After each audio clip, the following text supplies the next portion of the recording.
The biggest mistake I see people make when they want to change their life is they're trying to do different things or do more instead of changing who they are being. When it comes to changing your life in 30 days, in 60 days, in 90 days, it doesn't really matter. You don't change what you are doing first, you change who you are. That is also called an identity shift. Your current identity is the accumulation of all of your experiences, successes, your failures, the things that people told you, and the things that you believe about yourself.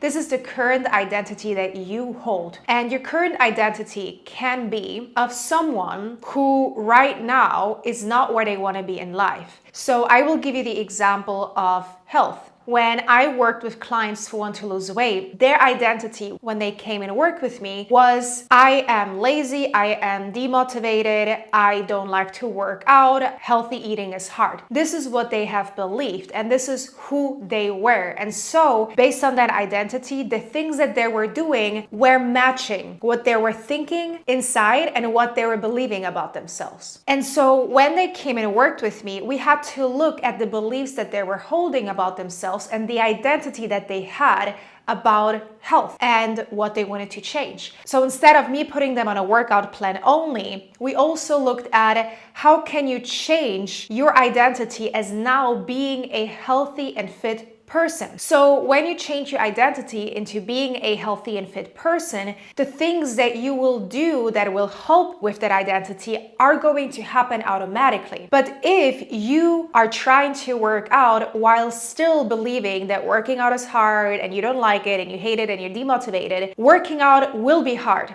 and eventually you're going to give up. The first step in order for you to change your life in 30 days is for you to identify your current identity, the identity that you hold, the identity that you have today got you to where you are today. So that is not a bad thing. Even if you like your life or you don't like your life, that is not a bad thing because that is data that we can use, data that will help us identify, okay, so if I got here throughout all of my years, what does it say about me and my identity? What does it say about the things that I believe about myself? And also, as the next step, what does it say about the parts of myself that I need to now let go of? What parts of myself are no longer serving my new identity that I want to create? At this stage, you don't really need to yet know your new identity. That will be the next step. But it's first about analyzing your current identity and understanding that your current identity, there are pieces, there are beliefs, parts of yourself that you know you need to let go of. So as an example, when I started my online coaching business, I first started as a vegan health coach for women. And just recently, I have realized that I have outgrown being a vegan health coach. I have realized that I want to talk about so many other topics that I didn't allow myself to talk about. So I had to let go of this old identity that got me to a successful business.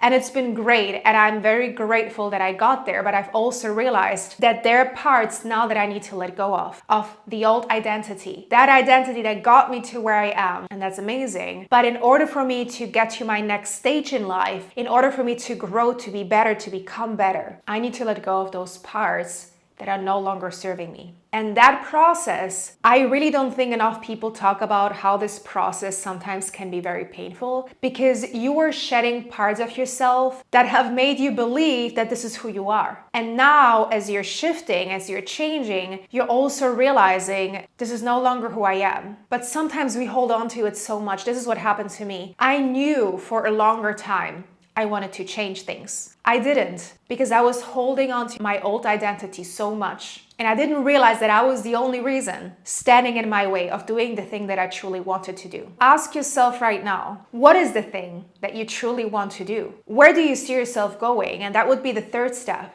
Creating your new identity. When you create your new identity, it's not just about the things again that you're doing, it's the person that you are being. So these are some prompts that I have for you that have helped me understand how to shift my new identity. That identity shift starts with you deciding, how do you want to feel when you wake up in the morning? Do you want to wake up in the morning, feel energized and happy to start the day, or do you want to drag yourself out of bed? That's not the new identity, right? The new identity is the one that's energized and happy and excited. What conversations does the new identity have with people? What people does the new identity surround herself with or surround himself with? As the new version of yourself, as the new identity, what are the things that you're doing in your everyday life? Are the things that you're doing helping you grow as a person? How are you spending your time? How are you feeling about yourself? How are you spending your money? It's really about going into those deeper layers and feeling into who you need to be moving forward. The person that is confident, knowing that he can do whatever they want to do. Sometimes what can help with this type of process is thinking of a person right now that you admire. Maybe they're famous, they are well known, and there is enough information about them to kind of understand what is it that they're doing on an everyday basis that would help me as well identify what I need to do. So for example, why obviously people look up to other famous people or people that have come very far in life is because they obviously have done something different that got them to where they are. And so let's take Tony Robbins, for example. I'm gonna take Tony Robbins as an example. Think of how does Tony Robbins start his day? He starts his day meditating. He starts his day exercising. He starts his day eating healthy food. Then he probably goes into work and has beautiful conversations. What kind of books does Tony Robbins read? How does he spend his free time?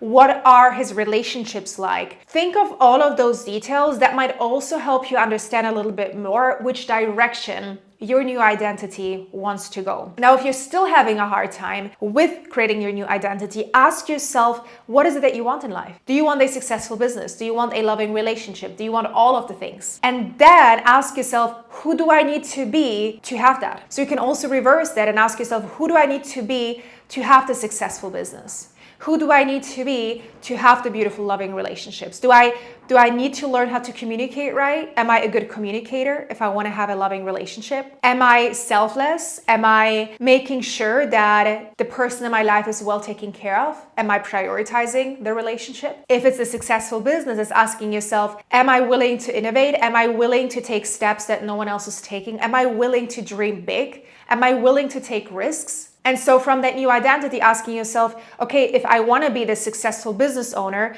I'm a risk taker. My new identity is I am a confident risk taker and I believe in myself, knowing that I can do this. One last thing that also really helps me is once you identify your old identity, letting go of your old identity, inviting your new identity, really defining who she is, and then you want to visualize her as well. Visualizing her moving through the day, visualizing her approaching people, visualizing her in front of the mirror, how she wants to look like, how she wants to feel.